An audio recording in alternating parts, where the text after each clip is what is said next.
Voilà, bien hande kadi haray wonben sifude nini ka assistance humanitaire d'urgence haray hiden e hodo meden sengo dongol tuma dum ko ka préfecture Pita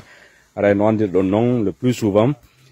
ko do lidin si tawi ande sartende hino ton en hewtay ndaren ko honno jama on wuriri ton e gurdam mabbe haray hande non do ko pellal mawde wonden pellal mawde nganditine ko district jiya dongol tuma haray dum non ka hodo do ko do wiete muju haray de wondi do nenirabe meden kono bay men hewti do ko attire attention amen on c'est du fait que hebugol ndiyan do no way no wiirte non jawnugol nagge daggal no satti ha fejiti haray ko dum wadi stawi men tintide mabbe fi andugol ko honno be woni hebirde ndiyan o hi lawol go rerudo ngol e mudum haray ko fello molanango woni ko be iwata ka hodo be jippo leiga fi dabbugol dan ndiyam be rondo di bidonji ko hiwdon do ayote de sionje do fi nabugol dum ka hodo ka be hutora ara non ko buri ko sattude c'est du fait que ka hiwdon do ko do woni bundun dube mandi dum kambe hari do e wi mabbe ndungu e ceedu bebata ko no hande on hi ko honno do woniri ndiya won dan do dum do hebbinta hay tension on hi ko dum do woni ko be jogira no taso ko hani hi ko do ko no pratiquement no fewndorden ni e o say do en hi bundu non no fewndori ko dum do wiete fayda bebi aray non fi andugol ni ndudo fewndori do ni ko honno be hebirta dan ndiyam nenirabe meden no do e yewtide mabbe kambe tigi wobbe mabbe en tinda mabbe biro jarama nala e mon jamtum idon selli don diki ayo awa hande hiden ka meden do enen fo iwdi ka hodo duga jippodi haaliga men sikkuno to de wawata no jippade tippude ko tawata men yi fellongon no peemiri haray sifane en tigi tigi on ka honto wonden do ni e ko honno ndiyam heborta ka hodo men do hari do men uppa ya cuddande yogata ko yare hari ko do men uppata cudda yo no hande ko hino no woni ayo ke alla yoni walle bonduno e mana andu bebi yori do haray ko e ndungu tun ndiyam ilata do joni men warno ga ndiyam ci wa hen bay ala jambe kisi woni mon fop la famille au vidéo do tantori on partage gol mo massivement ha be dongol tuma be fop iya o vidéo do be dongol tuma be de amara a zawro no do ayide o vidéo do kono non pousse la wadi gol ka de vidéo parce que min mes bisons andugol be dongol be d'abord be dongol be ko himbe be Allah wadi barki mo ko himbe darjube franchement berube mi andi ben be mi yanguti ben ha ndaccu yakke accu hakke yandade men la wide wobbe mabbe me woni proche bure sibbe ango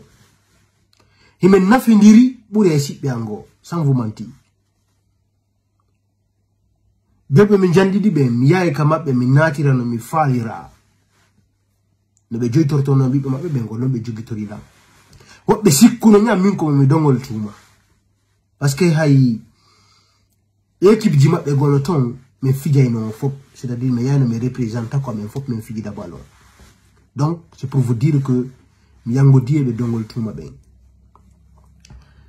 kono yugol o situation do mi ngaldi ni lande parce que mi hilang andi jeune jogoto no way relève de défi dongol tuma hakkunde nyalla mo relève défi on warana be do forage goto pet Allah no wadi barke be wallahi Allah no wadi barke be dongol be kono yugol dum do franchement min no ngaldi ni lan ba mi video on mudi to hunduko min yare est ce que na dongol tuma go est ce que ko dongol tuma tigi au fait kono fiye mon honnête ko dongol tigi ko dongol tuma nasano be no nago e hella men da sinama dongol tuma ko fop ko famille na sa indi gongore ka men kadi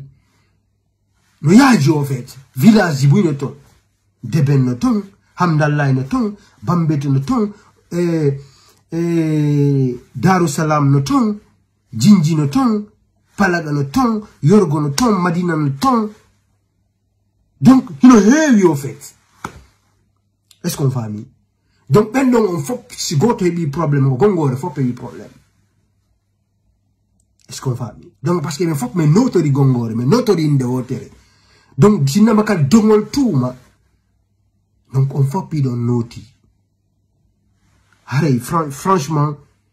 l'entourage on relève le défi, au fait. On était bien au forage. Et quand on oula, et bah, au pigi gonoton. Parce que si maro la fonye no odi. Si bantarara kaba no odi. Kono koto wa wata wuro de ba wondiang. Pigi ne fo no metti tagado. Kono ndia metti tagado aduna. Ha hande yali tagado no inna no anyi ndiang. O inda kanko ida ya rugo ndiang. On exista parce que ça yara le amae. Donc ara relever au défi do. Avec un partage vidéo massivement. Habe dongol tuba ben fop hawrondire o vidéo do. Yo be relever au défi do en fait. Relever au défi do, contacter directement Mariama Touré. Relever au défi do walito do benini men do no be hebi randiam. Franchement, min ilan hidi dongol tuma la hidi himbe dongol tuma ben. Franchement. Yeso mon e bawo mon ko mo imo wala tan. Donc relever au défi do, bon entendre, salut.